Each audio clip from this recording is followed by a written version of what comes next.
Bem-vindo ao Imagine Geek. Hoje narraremos os acontecimentos de Solo Leveling Ragnarok. Capítulo 9. Curta, comente e compartilhe com seus amigos o vídeo. Obrigado.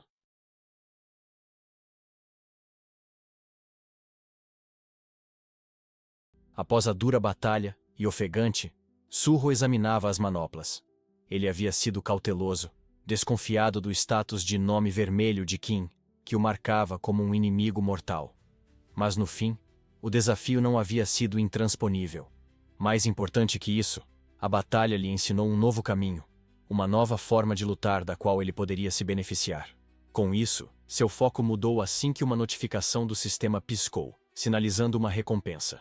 Era mais uma Runestone, corte tempestuoso, uma habilidade que infundia sua lâmina com a força uivante do vento, permitindo-lhe cortar vários inimigos com um único golpe.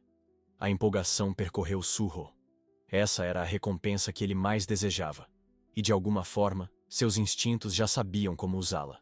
Ao olhar para aquela espada caída, uma voz malévola ecoou da própria arma. Ressentida, rosnando, amaldiçoava sua derrota, fervia de ódio pela humilhação sofrida nas mãos do descendente do Monarca das Sombras, e advertia que qualquer humano que ousasse empunhá-la seria consumido pela ganância. Inabalável, Surro estendeu a mão. No momento em que seus dedos tocaram o cabo da espada, a aura vermelha que a envolvia se quebrou e se desfez, sua resistência desmoronando em silêncio. O sistema confirmou. Surro havia obtido o item presa de Rakan. Ele examinou o design da arma, elegante, refinado, muito superior à tosca lâmina de Goblin que carregava antes. Ela exalava uma ameaça silenciosa, uma prontidão para devastar. Dentro da espada, o espírito se contorcia em descrença. Um humano resistindo à sua dominação? Mesmo sendo da linhagem do Monarca das Sombras, era inconcebível. Mas o que ele não sabia era que o status do sistema de Surro já havia anulado qualquer influência desse tipo. Segurando a lâmina com firmeza, Surro ativou o corte tempestuoso. Uma tempestade violenta de mana explodiu da arma. O ar gritou, enquanto detritos eram arrancados do solo e lançados em todas as direções. A força destrutiva era tamanha que até Surro ficou atônito, e logo percebeu o pesado custo de mana. Beru, igualmente impressionado, comparava o poder bruto do golpe à própria autoridade sombria. Nesse momento, Lin começou a recobrar a consciência. Ao olhar em volta, viu Surro rapidamente escondendo a espada atrás das costas, tentando parecer casual. Surro o cumprimentou, tentando aliviar a tensão, mas o olhar de Lin logo caiu sobre o corpo inconsciente do caçador Kim. Seu braço decepado, um lembrete sombrio do que havia acontecido. O alarme surgiu nos olhos de Lin enquanto tentava se firmar, e Surro sugeriu calmamente que deixassem a masmorra. Do lado de fora, a luz do sol os recebeu calorosamente, em forte contraste com o caos sombrio do qual haviam escapado. No entanto, mesmo sob a claridade, o peso da experiência ainda pairava sobre eles. Surro logo anunciou que voltaria para procurar outros sobreviventes. Lin, ainda atordoado, mas confiando nele, concordou em esperar. De volta à masmorra, Surro eliminou os Lycans restantes. Cada abate alimentava sua experiência, fazendo-o subir ainda mais de nível. Mas algo o incomodava. A presa de Rakan parecia mais fraca. Ele se voltou para a lâmina, questionando a súbita queda no poder de ataque. A espada respondeu com desprezo arrogante, afirmando que se recusava a servir a um descendente do Monarca das Sombras. Alegava que sua força reduzida era uma escolha feita em protesto, especialmente contra inimigos mais fracos. Beru logo interveio, zombando do orgulho da espada. Ele apontou que Surro já havia provado seu valor ao derrotar a arma, um oponente que antes era muito mais poderoso que ele. A espada hesitou diante das palavras do Rei Formiga, suas justificativas começando a ruir. Surro, por sua vez, não pôde deixar de refletir sobre a absurda composição de seus aliados. Um inseto falante e uma espada consciente e amuada. Encerrando a conversa, Surro se embrenhou mais fundo na masmorra, vasculhando os destroços em busca de sinais de sobreviventes. O ar se tornava mais pesado à medida que se aproximava do coração da ruína. Mas tudo foi em vão. Não havia sobreviventes. Apenas a devastação total permanecia.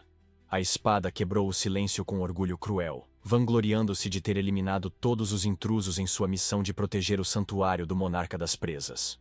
Enojado, Surro cravou a espada no chão para fazê-la calar. Nesse instante, uma notificação do sistema surgiu. Extração sombria agora estava disponível para uso nos caçadores caídos. Surro ficou parado, incerto. Beru explicou que qualquer cadáver, independentemente de sua origem, podia ser transformado em soldado das sombras. Mas Surro hesitou. Em vez disso, começou a levantar os corpos dos caçadores, decidido a levá-los até a superfície. Beru ficou confuso com a hesitação de Surro em usar a extração sombria.